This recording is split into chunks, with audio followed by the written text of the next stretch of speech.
como memórias implícitas, e isso vai moldando quem somos. Então, nunca é tarde para mudar. Sempre é tempo de aprender a fazer diferente, porque o nosso cérebro também tem a capacidade de mudar e aprender novas formas de agir, de sentir, de pensar em qualquer tempo da vida. Então, se você acha que é tarde, não, muda essa narrativa. Eu ainda posso mudar.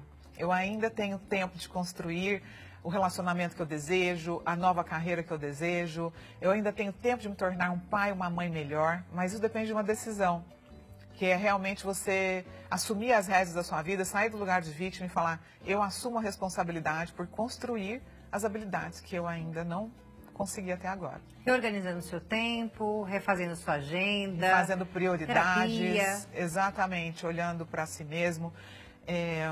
Saindo um pouco mais das telas, né? Fazendo exercício físico. Eu falo que exercício físico é tão fundamental, porque saúde física e mental andam juntas. Então, escolher melhores hábitos de vida, mudar o ambiente. Quando eu falo ambiente, inclusive relacionamentos, né? Cortar pessoas tóxicas da sua vida, seja amizade, relacionamentos que te puxam para baixo. Esse ambiente ele é fundamental para a nossa transformação também.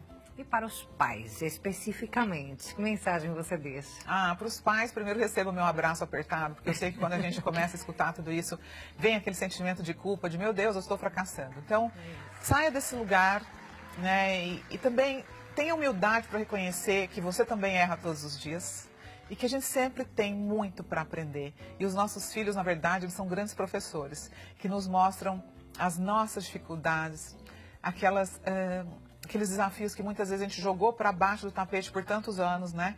Mas que a criança fala que ela nasce com um espelho para te mostrar exatamente aonde são os pontos que você precisa melhorar. Então, ser pai, ser mãe é uma grande oportunidade de evolução e de transformação. É isso, e a gente aprende a cada dia, né, Thelma? Sempre. É importante que a gente ouça, né, pessoas como você, especialistas como você, e que se prepararam tanto para trazer informações tão relevantes para a gente e que mudam os padrões, né, daquilo que a gente aprendeu, viveu lá na nossa infância e hoje é tão diferente. É importante a gente ressignificar muita coisa aí na nossa vida. Exatamente. É isso. Gente, eu vou deixar aqui os contatos da Thelma para que você possa conhecer mais do trabalho dela lá no Instagram, @thelma.abraão, com H, como estava mostrando aí na tela para você. E também o YouTube, Thelma Abraão, como você está vendo aí, sem o ponto, né? Isso aí. Muitos conteúdos lá, Thelma? Sim, conteúdos todos os dias. Eu também sou autora, eu tenho 15 livros que vende no Brasil, vende em vários países do mundo, para quem está nos assistindo do exterior. Então comece essa jornada de transformação, de autoconhecimento, de quebra de padrões. E muitas vezes falando de traumas de infância mesmo, né? Sim, tenho livros falando de traumas de infância, de educação de filhos, como lidar com birras, como parar de gritar, como lidar com brigas entre irmãos, como se reeducar emocionalmente. Então, tem muito conteúdo aí para quem quer começar essa jornada. Sigam. Obrigada. Muito obrigada pela sua presença aqui no nosso programa. Aprendemos demais. Foi um prazer te conhecer. Até a próxima. Foi meu. Obrigada. Bem, e agora aquele momento em que o doutor Leonardo Girundi responde às suas dúvidas jurídicas. É hora de seu direito aqui no nosso programa. Roda a vinheta. Agora, seu direito com o advogado Leonardo Girundi.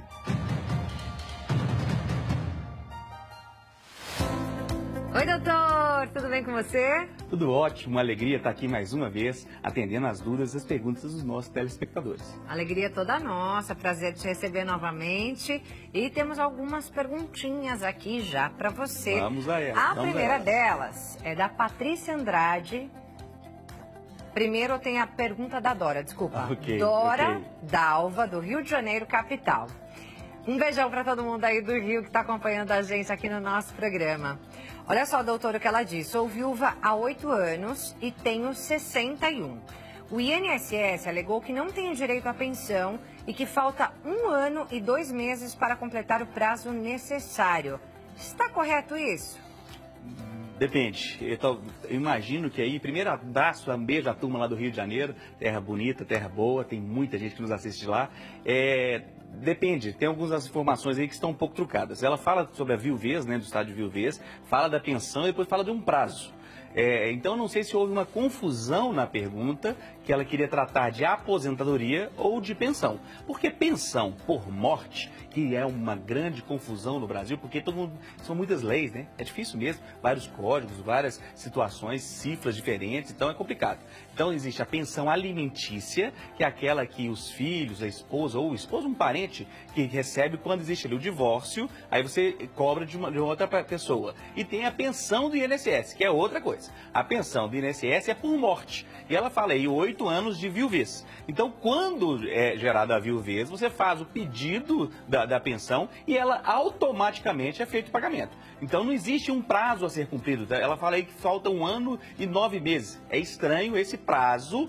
Isso poderia existir no caso de aposentadoria e não em relação à pensão. Então, talvez ela tenha feito um requerimento de aposentadoria e está pensando em pensão. Então, tome cuidado com isso. Pensão por morte é o seguinte, o seu marido contribuiu durante a vida inteira para o INSS e ele faleceu. Ao falecer, ele transfere a aposentadoria, né? Ele recebe a aposentadoria, ela vira pensão para você. Lembrando que hoje, antigamente, recebia a vida inteira, né? Hoje tem um prazo de tempo que você não recebe mais a vida inteira, e existem proporções aí também. Então depende da idade da pessoa, alguns cálculos que são feitos para saber quanto tempo a pessoa vai receber. Já que ela falou da idade dela e tem um prazo, vamos falar de aposentadoria também. No caso de 2025, as mulheres se aposentam com 62 anos. Então pode ser que ela tenha 61 anos, tá vendo? E a última vez que ela foi lá, tem aí um prazo de pouco mais de 1 ano para se aposentar. Então pode ser isso também. A mulher, ela tem que ter, por idade, se aposenta no Brasil em 2025, porque também existe uma progressão, com 62 anos e no mínimo 15 anos de contribuição. Eu acho que eu falei bem e expliquei a caso de aposentadoria e o de pensão também.